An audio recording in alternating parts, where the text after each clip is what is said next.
Hello guys, माय self मनास. तर आपण last लेक्चरला unit number second चालू केलं आहे, chapter number 5, trigonometric ratio of allied and compound angle. आपला हा चॅप्टर नंबर 5 युनिट नंबर सेकंडमध्ये आपण चालू करतो आहे. तर त्यामध्ये आपण बघणार आहोत introduction, means trigonometric ratio of allied and compound angle याचं काय बघणार आहोत, इंट्रोडक्शन बघणार आहोत. त्यानंतर थेरम बघणार आहोत की टू शो दॅट काय अलाइड अँगल कोणकोणते, trigonometric function of π/2 minus theta, त्याच पद्धतीनं trigonometric function of π/2 plus theta. या पद्धतीनं अलाइड अँगल याचा आपण स्टडी करणार आहोत. त्याच पद्धतीनं आपल्याला प्रूव्ह करायचं आहे की टू प्रूव्ह दॅट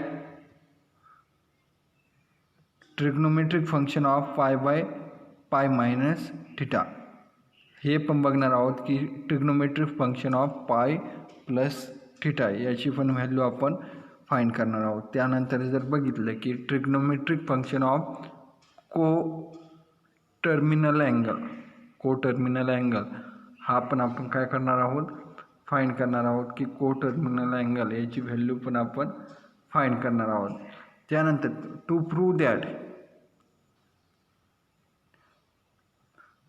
त्यानंतर त्याचे काही एक्झाम्पल आपण यामध्ये बघणार आहोत. तर इंट्रोडक्शनमध्ये आपल्याला दिलं आहे की an angle obtained by algebraic sum or difference of two or more angle is called compound angle. Compound angle म्हणजे काय, तर त्याची डेफिनेशन आपल्याला यामध्ये दिली की an angle obtained by algebraic sum or difference of two or more angle is called compound angle. त्यास काय म्हणायचं, कंपाऊंड अँगल म्हणायचं. त्यामध्ये जर बघितलं की for angle ABC, the angle A plus minus B, A plus B plus C, त्याच पद्धतीने A plus B minus C are called as compound angle. त्यालाच काय म्हणायचं, कंपाऊंड अँगल. त्यानंतर इकडं जर बघितलं का इन धिस चॅप्टर, या चॅप्टरमध्ये we will obtain expansion for trigonometric function of a plus b and a minus b in term of the trigonometric function of a and b. These expansion are known as addition or subtraction formula. त्यानंतर यामध्ये आपणास एक theorem दिला आहे की for all real value of A and B to prove that. तर त्याच्यासाठी आपल्याला एक प्रूव्ह दॅट करायचं की कॉस ए मायनस बी याची व्हॅल्यू काय असते, किंवा तुम्ही ट्रिग्नोमेट्रीमध्ये बघितलं असेल की कॉस ए मायनस बी याची व्हॅल्यू असते cos A into cos A into cos B plus sign A into sine बी. तर आपल्याला याचा जो थेरम आहे तो यामध्ये प्रूव्ह केलेला आहे. आपल्याला सर्वात महत्त्वाचं जो प्रूव्ह केलेला आहे हा थेरम, तो आपल्याला एक्झाम्पलमध्ये विचारला नाही. आपल्याला काय विचारणार आहे का त्यावरचं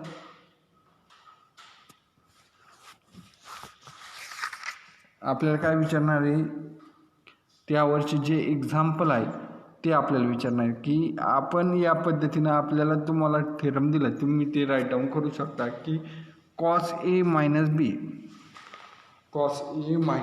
याची व्हॅल्यू काय असते, cos A into cos B plus sign A into sign, cos A into cos B plus sign A into sine B. या पद्धतीनं ती कॉस ए प्लस बी याची व्हॅल्यू असते. त्यानंतर आपल्याला पुढं दिलं आहे की to show that cos A plus B is equal to cos A plus B याची व्हॅल्यू काय दाखवायची, cos A into cos B minus sine A into sine B. आपल्याला ते काय करायचं आहे, शो दॅट करायचं. आपण काय प्रूव्ह केलं आहे, कॉस ए मायनस बी बरोबर इज इक्वल टू काय प्रूव्ह केलं आहे, cos A into cos B plus sign A into sine बी हे आपल्याला दिलं आहे. आणि आता आपल्याला शो दॅट काय करायचं आहे की कॉस ए प्लस बी याची व्हॅल्यू काय असते cos A into cos B minus sine A into sine बी.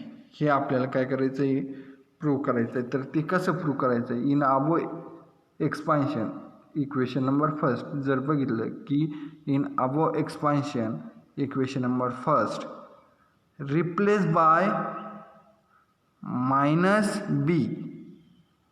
बी काय करायचं रिप्लेस करायचं बीच्या जागेवर काय पुट करायचं मायनस बी पुट करायचं म्हणजे कॉस ए मायनस बी या पद्धतीने आपण व्हॅल्यू लिहू शकतो. मग cos A into cos minus B plus sign A into sign minus बी म्हणजे काय होईल या इक्वेशनमध्ये जर बीच्या जागेवर जर मायनस बी जर पुट केला तर या पद्धतीने आपणास काय मिळेल इक्वेशन मिळेल. पण पुढं काय सांगितलं but we know cos minus B याची व्हॅल्यू काय असते कॉस बी आणि साइन मायनस बी याची व्हॅल्यू काय असते मायनस साइन बी. लक्षात घ्या हे दोन फॉर्म्युले की कॉस मायनस बी याची व्हॅल्यू काय असते कॉस बी आणि साइन मायनस बी याची व्हॅल्यू काय असते मायनस साइन बी. यामध्ये जर पुट केले या इक्वेशनमध्ये तर कॉस ए प्लस बी याची व्हॅल्यू काय येईल cos A into cos B minus sine A into sine B. या पद्धतीनं ती व्हॅल्यू आपणास मिळते cos A into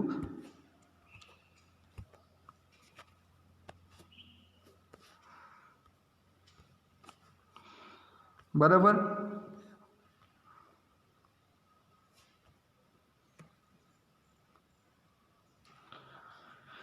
cos A plus B is equal to आपण काय लिहू शकतो cos A into cos B minus sine A into sine B. त्यालाच काय म्हणतात दिस इज रिक्वायर्ड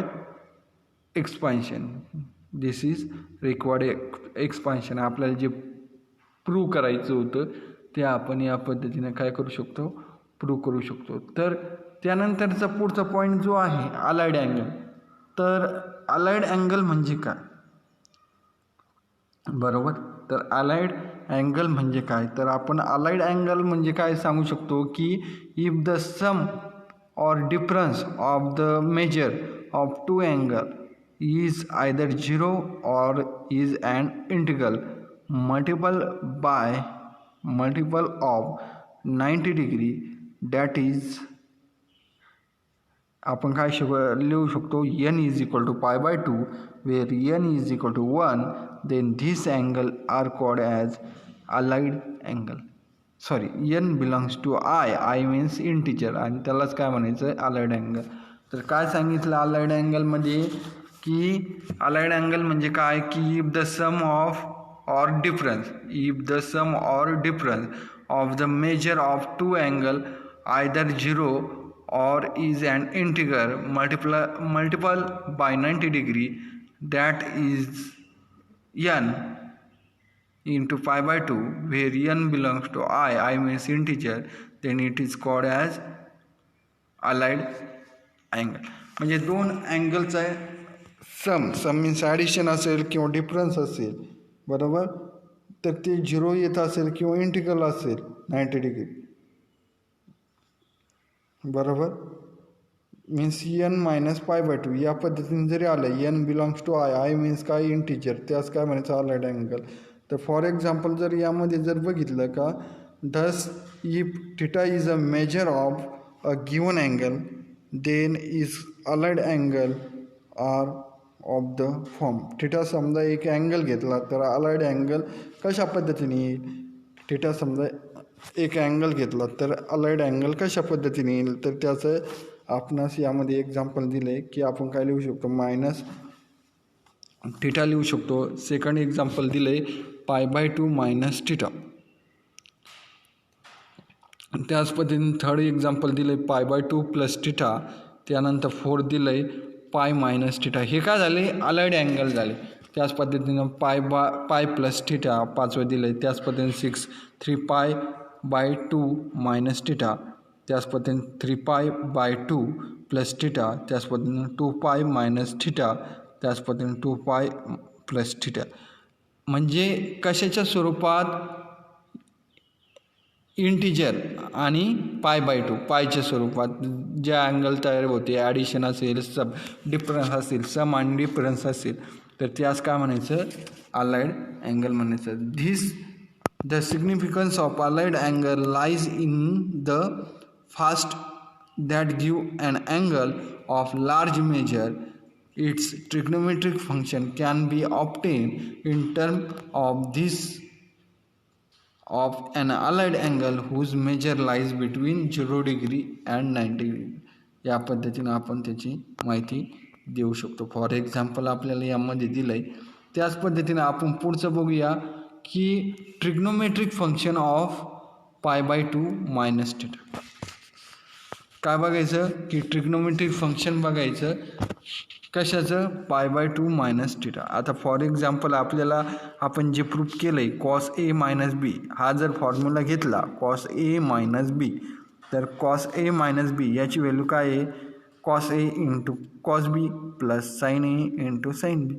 बरोबर, हे दोन फॉर्म्युले कॉस ए मायनस बी, त्याच पद्धतीनं कॉस ए प्लस बी, त्याच पद्धतीने साईन ए मायनस बी आणि साईन ए प्लस बी, हे लक्षात ठेवा. तर त्यामध्ये जर आपण एची व्हॅल्यू π/2 पुट केली आणि बीची व्हॅल्यू थिटा जर पुट केली, तर कॉस π/2 मायनस थिटा याची व्हॅल्यू काय येईल? Cos π/2 into cos theta plus sine π/2 into sine theta. या पद्धतीने आपण राईट डाऊन करू शकतो. बरोबर, या पद्धतीने आपण राईट डाऊन करू शकतो. तर यामध्ये जर बघितलं की आपण काय सांगू शकतो की कॉस π/2 मायनस कॉस π/2 याची व्हॅल्यू काय असते? 0 असते. कॉस π/2 याची व्हॅल्यू काय असते? आणि साईन π/2 याची व्हॅल्यू काय असते? 1. तुम्ही π/2 मीन्स काय? 90 डिग्री. तुम्ही जे ट्रिग्नोमेट्रिकचा टेबल आहे त्यामध्ये बघू शकता की कॉस π/2 याची व्हॅल्यू 0 असते आणि साईन π/2 याची व्हॅल्यू काय असते? 1 असते. ही व्हॅल्यू जर यामध्ये जर पुट केली तर cos π/2 minus 0 is equal to काय लिहिता येईल? 0 प्लस 1 इंटू साईन थिटा. म्हणजेच काय लिहीन? 0 प्लस 1 इंटू साईन थिटा याची व्हॅल्यू काय येईल? Sine theta. म्हणजे cos π/2 minus theta, cos π/2 minus theta याची व्हॅल्यू काय येते? Sine theta. बरोबर, कॉस π/2 मायनस थिटा याची व्हॅल्यू काय येते? Sine theta. This is equation number 3. त्यास काय म्हणायचं? Equation number 3. बरोबर, त्यानंतर रिप्लेसिंग थिटा, त्यानंतर थिटा रिप्लेस करायचा. Replacing theta by π/2 minus theta. Theta काय रिप्लेस करायचा? π/2 minus theta.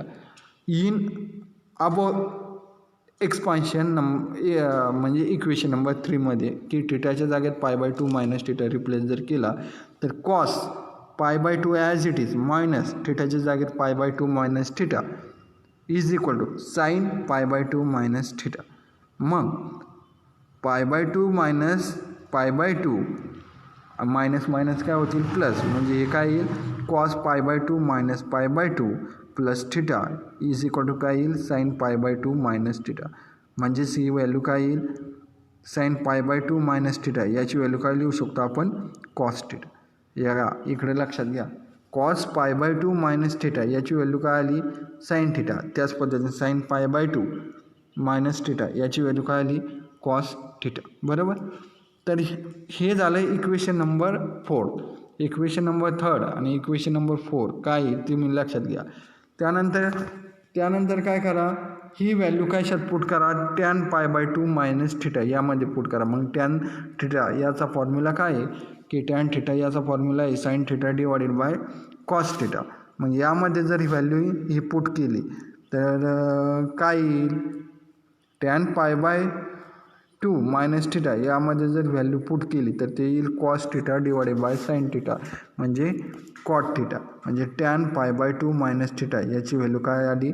Cot theta. This is equation number 5. त्यास काय म्हणायचं? Equation number 5. मग इन द सिमिलर वे याच पद्धतीनं वी ऑप्टेन, त्याच पद्धतीने काय लिहू शकतं? Cot pi by 2 minus theta is equal to काय लिहू शकतो आपण याच पद्धतीनं टॅन थिटा. त्याच पद्धतीने sec pi by 2 minus theta is equal to cosec theta. त्याच पद्धतीने cosec pi by 2 minus theta is equal to sec theta. म्हणजे तुम्ही लक्षात घेऊ शकता फॉर्म्युले आपल्याला कोणकोणते फॉर्म्युला महत्त्वाचे या पद्धतीने तुम्ही लक्षात घेऊ शकता की cos pi by 2 minus theta is equal to sine theta. Equation number 3 हा एक फॉर्म्युला लक्षात घ्या की cos pi by 2 minus theta म्हणजे cos into allied angle is equal to काय लिहू शकतो आपण साइन थिटा. त्याच पद्धतीने साइन इक्वेशन नंबर 4 बघा की sine pi by 2 minus theta is equal to काय लिहिणार आपण कॉस थिटा. त्याच पद्धतीनं टॅन पाय बाय 2 मायनस थिटा याला काय लिहू शकतो आपण कॉट थिटा. त्याच पद्धतीने cot pi by 2 minus theta याला काय लिहू शकतो टॅन थिटा. त्याच पद्धतीने sec pi by 2 minus theta याला काय लिहू शकतो कोसेक थिटा. त्याच पद्धतीने cosec pi by 2 minus theta यास काय लिहू शकतो सेक थिटा. या पद्धतीने काय करायचं हे जे फॉर्म्युले आहे ते फॉर्म्युले काय करायचे फाइंड करायचे. या पद्धतीनं ते फॉर्म्युले काय करायचे फाइंड करायचे. आता त्याच पद्धतीनं आपण नेक्स्ट बघणार आहोत trigonometric function of pi by 2 plus theta. आता या अगोदर trigonometric function of pi by 2 minus theta बघितलं. आता trigonometric function of pi by 2 plus theta हे आपण बघणार आहोत.